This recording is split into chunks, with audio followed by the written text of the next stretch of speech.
Why do you lie to yourself more than you lie to anyone else?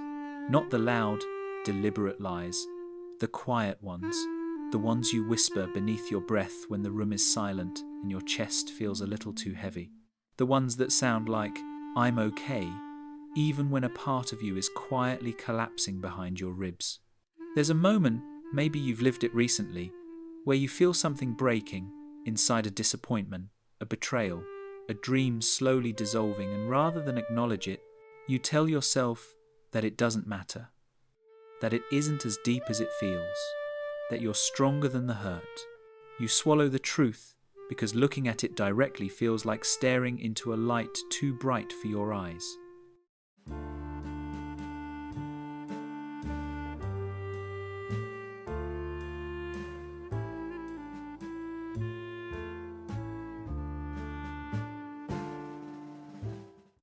Self-deception doesn't arrive as an enemy. It comes as comfort, a warm blanket thrown over a wound you're not ready to touch. The mind whispers, "Don't look there, not yet." And so you don't. You convince yourself the relationship isn't toxic, you're just overthinking. You insist you're not lonely, just independent. You tell yourself your exhaustion is normal, your silence is strength, your numbness is peace. You perform wellness while quietly drowning. Psychologists call this a defense mechanism, the brain protecting you from truths that feel too sharp to hold. The mind edits reality just enough so you can keep waking up, keep functioning, keep moving forward without breaking open. It is not stupidity, and it is not weakness. It is survival. The child inside you learned long ago that some truths are too dangerous to speak. Some pain must stay sealed away, even from yourself. And so you hide pieces of your own heart in secret rooms you don't visit anymore. But every hidden truth has weight, and weight accumulates. Every suppressed emotion settles somewhere in your quiet moments, in the tension in your shoulders, in the ache behind your smile. You start to feel split the person you show the world and the person who waits behind your eyes. A mask and a shadow walking the same body. And yet, there is something remarkable about this moment. You are in the moment of noticing, because noticing is the first crack in the illusion, the beginning of remembering that the truth, when finally faced gently, does not destroy you, it frees you. Let's walk carefully now into where this began. Have you ever noticed how children understand the truth long before they have the words to speak it?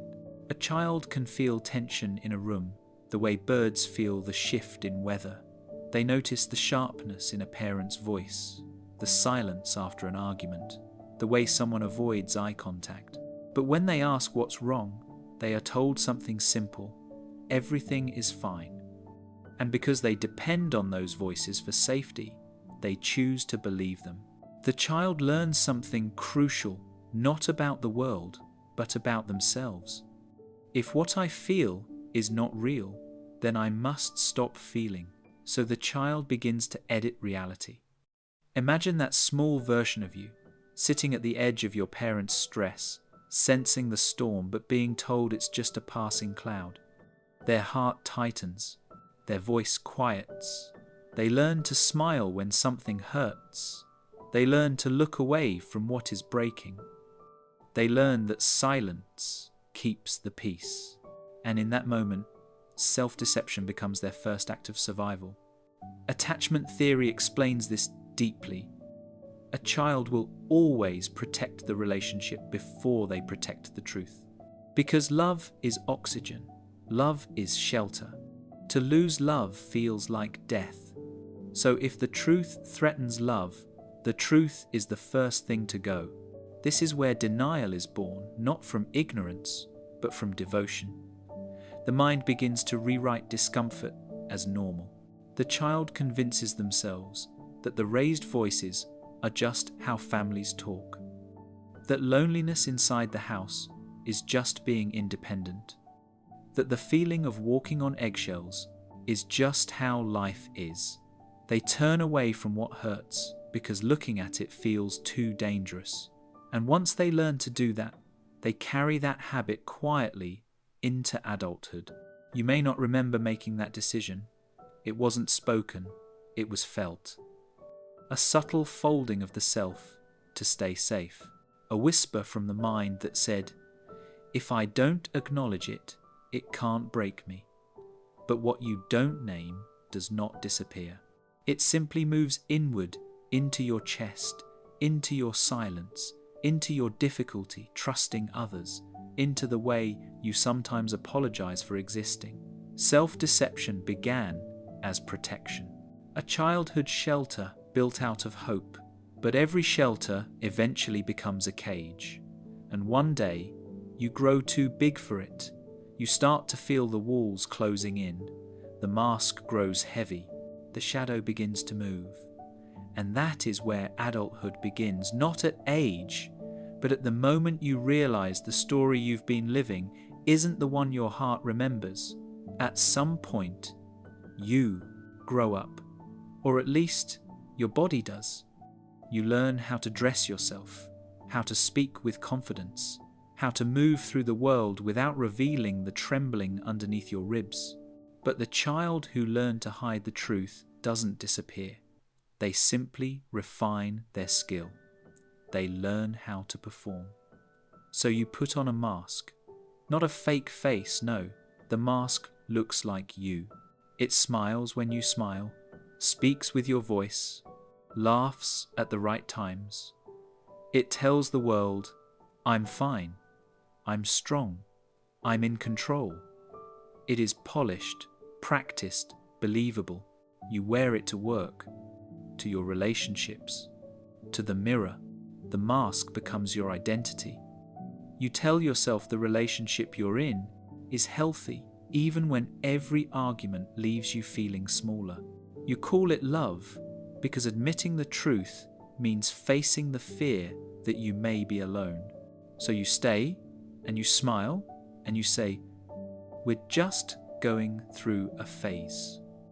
You chase achievement not because you love the pot, work, but because silence is unbearable. Success keeps the emptiness quiet. Deadlines drown out the voice asking, who are you, really? You fill your calendar so you never have to sit still long enough to hear the truth knocking. And the world applauds you for it. They call you responsible, driven, strong. They admire how put together you seem. No one sees the exhaustion in your eyes when you're alone. No one sees how your chest tightens at night, how your mind begs for rest while your heart begs not to feel.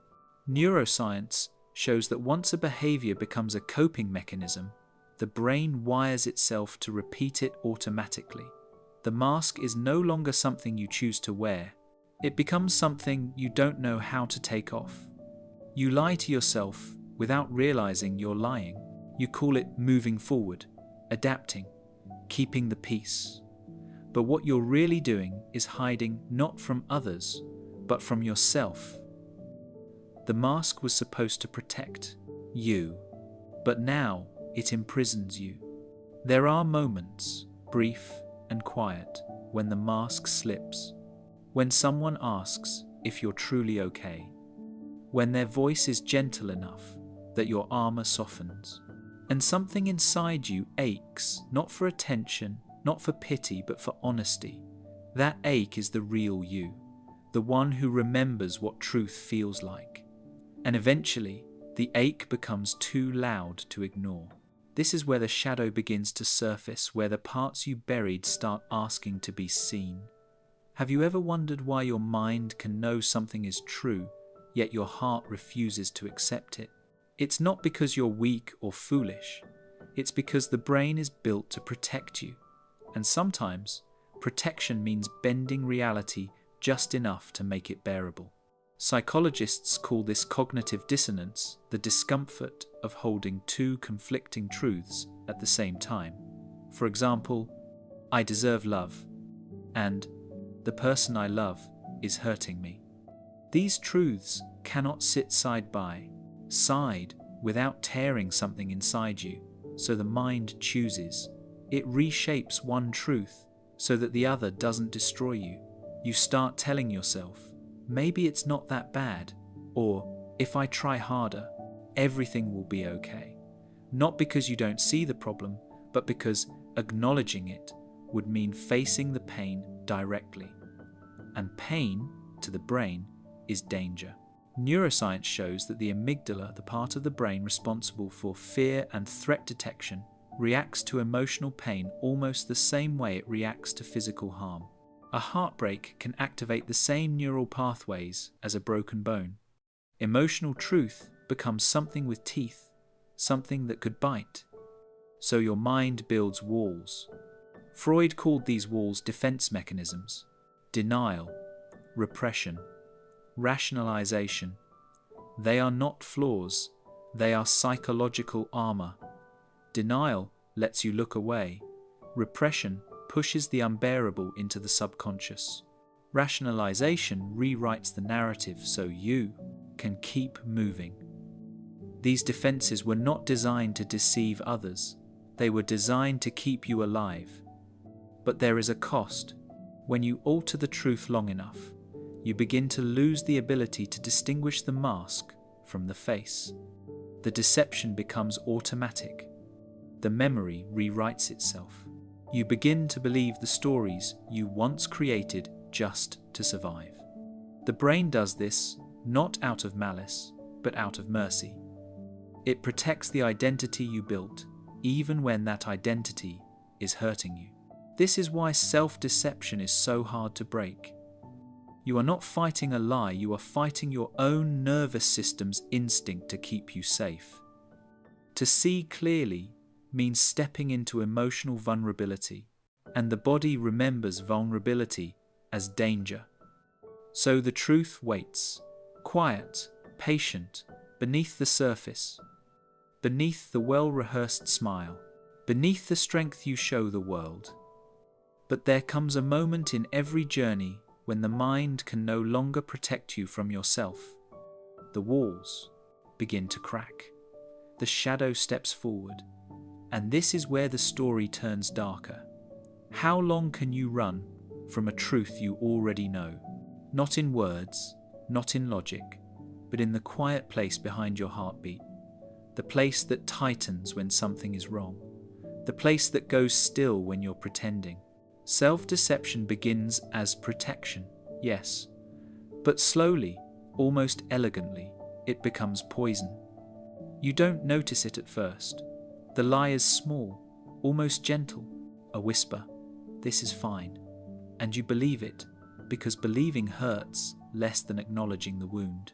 But lies have roots, and roots grow in the dark. They twist around your thoughts, your choices, your relationships.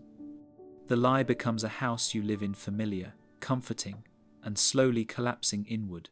You start to feel numb, as though life is happening through a layer of glass.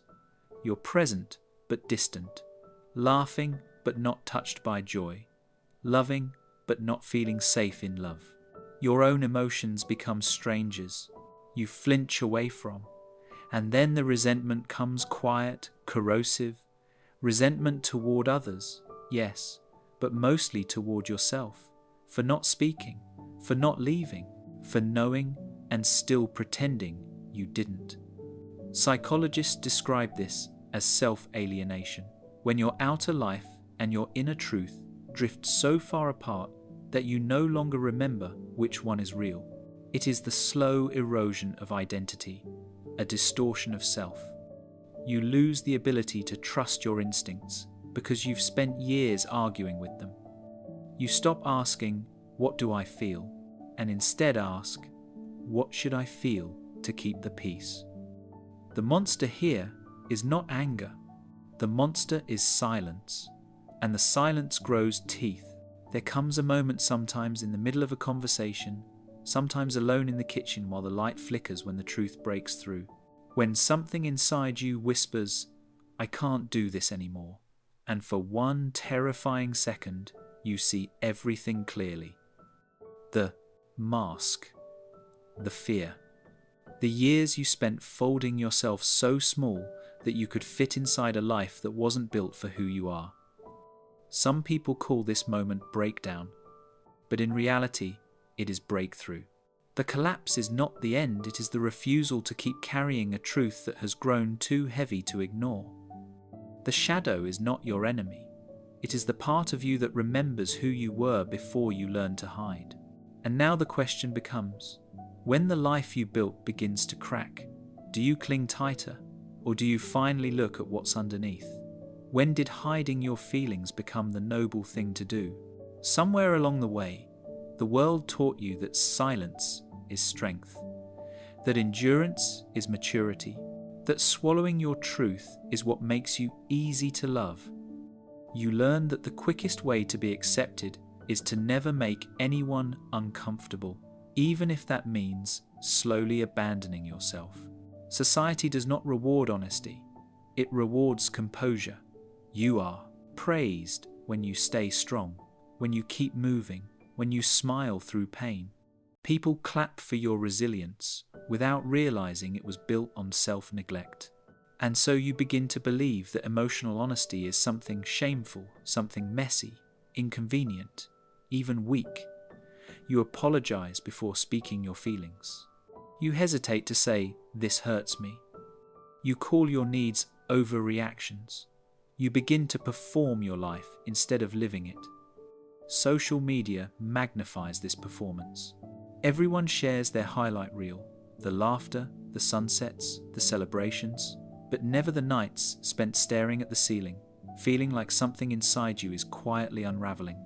You see people smiling, and your mind whispers, "Why can't I just be like them?" You don't realize they are whispering the same thing while scrolling past you. Everyone is wearing masks, and everyone pretends those masks are faces. And relationships, even the closest ones, often become unspoken agreements to keep the illusion intact. Two people avoiding the real conversation because the truth might break the fragile shape of what they call love. You say, "I'm just tired." They say, "I understand," even though both of you feel the distance widening, like a quiet door closing inside the room. The culture teaches you to be agreeable, to be calm, to be polite, to not disturb the surface of things.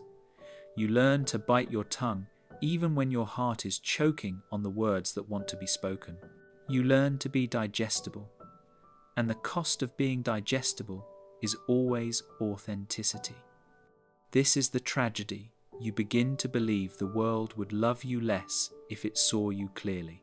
Attachment theory shows that humans fear rejection more than almost anything else. To be disconnected from the group feels like death, so you hide. Not because you want to, but because your survival instincts tell you to. But the truth is this: you were not born to be a performance. You were not born to be a polished version of suffering. You were not born to disappear into a smile. And the moment you realize that the culture is what taught you to turn away from yourself, you begin to wonder, what would happen if I stopped performing and began living? What happens when you spend years running from your own truth? Not in grand, dramatic ways, but in quiet ones, the soft avoidance. The "I'm fine" said a little too quickly. The smile that doesn't quite reach your eyes. At first, it feels manageable. You think you can hold everything together if you just stay composed. But the body remembers what the mind refuses to name. There comes a particular kind of loneliness, the loneliness of being a stranger to yourself. You wake up one morning and realize you don't know what you actually feel about anything. You've spent so long adjusting your emotional temperature to the room around you that your own inner climate has gone silent. It's like living in a house where all the mirrors have been covered. You move through the rooms, but you never quite see yourself in them. The anxiety creeps in slowly, not as panic, but as tension. The tightening in your chest, the shallow breathing, the way your thoughts feel like they're running without rest. The brain is working overtime to maintain the story, to hold the mask in place. Anxiety is the price of self-deception. The mind knows what the heart is hiding, and it cannot relax. Then comes the numbness. Psychologists call this emotional blunting. When you suppress one emotion long enough, you don't just silence pain, you silence joy, excitement, tenderness, curiosity. The world becomes muted, like someone lowered the volume of life. You laugh because you should. You show affection because it's expected. But something inside feels dim, like a light flickering behind a frosted window. Relationships suffer here, too, because vulnerability is the bridge between souls and you. Cannot walk a bridge you've taught yourself to fear. You keep conversations safe, surface level. You avoid the moments where someone might see the cracks. You want to be known, deeply, genuinely, but the truth terrifies you, and so intimacy remains something distant, like a language you understand but no longer speak. This is the quiet tragedy. You can be surrounded by people who love you and still feel profoundly alone. Depression often doesn't arrive as sadness. It arrives as emptiness, as a life that feels like it's happening on the other side of a glass wall. You watch yourself living. You watch yourself pretending. And a small voice inside whispers, "There has to be more than this." That whisper is the beginning of something important, the faint call of the self, asking to be heard again. And now the question becomes, how do you return to yourself after years of being gone? So, how do you return to yourself after years of looking away? The answer is not dramatic. It is not loud. It does not demand that you tear down your life in a single moment of revelation. Healing begins quietly in the space where you finally allow yourself to tell the smallest truth. It starts with noticing, not fixing, not correcting, just noticing. You sit with a feeling you once pushed away, the tightness in your throat when someone dismisses you, the heaviness in your chest when you say, "I'm fine," but mean, "I'm tired of pretending." You name the emotion, even if only in your own mind. "This hurts. I feel lonely. I am afraid." The words feel raw, almost too vulnerable, but they are the doorway back to yourself. Psychologists call this affect labeling. The simple act of putting emotions into language reduces the brain's threat response. When you name what you feel, your nervous system begins to soften. The monster inside the dark corner is only terrifying until you turn on the light. Journaling helps because paper does not judge you. It does not interrupt. It does not require perfection. You can spill contradictions, confusion, confessions. You can be real. And slowly, what you've hidden becomes something you can hold without shaking. Then comes the harder part, sitting with discomfort instead of running from it. The mind will want to escape, to distract, to justify. But clarity requires stillness. Healing requires allowing the truth to breathe. You learn to stay, to feel without fleeing. And in that stillness, something remarkable happens. The pain begins to change shape. It becomes less like a threat and more like a message, a signal pointing you back to yourself. And perhaps the biggest step, choosing one person who feels safe enough to hear the truth. Not someone perfect, not someone who demands you be easy to love. Just one person who listens with presence. You speak your truth softly, maybe cautiously. "This is what I've been carrying." And when they don't run, when they don't judge, when they simply hold you, in that moment the world expands. You realize you do not have to heal alone. Truth is not a weapon. It is light. It does not destroy, it reveals. Healing is not exposure, it is integration. You are not removing parts of yourself, you are returning to them. And once the truth is no longer something you fear, something beautiful happens. You remember who you were before the mask. Now we arrive at the final question. What does it mean to live with your eyes open? What does it mean to finally see yourself clearly? Not in the way a mirror reflects your face, but in the way your heart reflects your truth.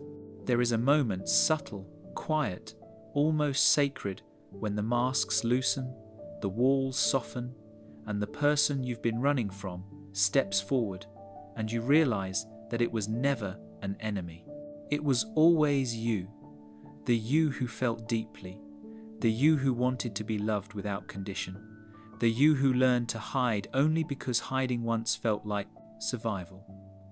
To see yourself clearly is the rarest form of courage, because truth is not gentle at first. It arrives like winter cold, honest, and unavoidably real. It asks you to stand in the center of your life without armor. It asks you to acknowledge where you've been hurt, where you've hurt others, where you've abandoned yourself. It asks you to sit with the ache you spent years avoiding. But beneath that ache, something waits, something ancient, something tender. You begin to understand that healing does not come from forcing yourself to move on, or from demanding strength when you feel weak. Healing is not conquest, it is surrender. Not surrender to pain, but to honesty. You do not heal by pushing yourself harder, or by becoming someone new. You heal by returning to the person you were before you learned to leave yourself behind. There is no rush, no grand transformation required. Healing happens in ordinary moments, in the soft exhale when you tell the truth to yourself, in the silence where you allow a feeling to exist without judging it, in the small decision to choose what is real over what is easy. The world taught you to perform strength, but your heart is teaching you to feel again. And somewhere along this journey, you realize something profound. You were never broken. You were never weak. You were never unworthy. You were simply adapting, doing what you needed to survive with the understanding you had at the time. You can forgive yourself for that now, so let the truth come gently. Let it arrive like morning light through a half-open curtain, slow, warm, patient. Let it touch the places you once hid.